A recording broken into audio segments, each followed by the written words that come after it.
Sabarimala season start ஆக போது அதுக்காக சென்னை போன்ற பல பெருநகரங்கள்ல இருந்து சபரிமலைக்கு சிறப்பு ரயில் இயக்க ஒரு சைடு ரயில்வே நிர்வாகம் பரிந்துரை பண்ணிட்டு இருக்காங்க. அந்த நேரத்துல சபரிமலை நுழைவாயில் என்று அழைக்கப்படும் புனலூர் ரயில்வே ஸ்டேஷன்ல இருந்து பம்பை எருமேலி செல்ல நேரடியா பஸ் வசதி ஏற்படுத்தி இருக்காங்க KSRTC. மேலும் சென்னை, மயிலாடுதுறை, திருச்சி, மதுரை, திண்டுக்கல், காரைக்குடி, நாகப்பட்டினம், திருவாரூர், மானாமதுரை, விருதுநகர், சிவகாசி, ராஜபாளையம், தூத்துக்குடி, நெல்லை போன்ற பல பெருநகரங்கள் இருந்து செங்கோட்டை, தென்மலை, புனலூர் ரயில் நிலையங்கள் நேரடியா இணைப்பு பெற்றிருக்கிறது மட்டுமில்லாம சபரிமலை பாத யாத்திரை தொடர்பான கோயில்களான அச்சன் கோவில், ஆரியங்காவு, குளத்துப்புழா, செங்கோட்டை, புனலூரை சுற்றியே இருக்கு.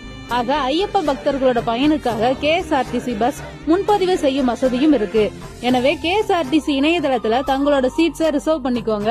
KSRTC புனலூர் பேருந்து பணிமுனைய தொடர்புகள்ல 0475 22222626 மற்றும் 8078023692 அப்படிங்கிற நம்பரை தொடர்பு கொள்ளுங்க. உங்களோட சபரிமலை பக்தர்களுக்கு இந்த வீடியோவை ஷேர் பண்ணுங்க.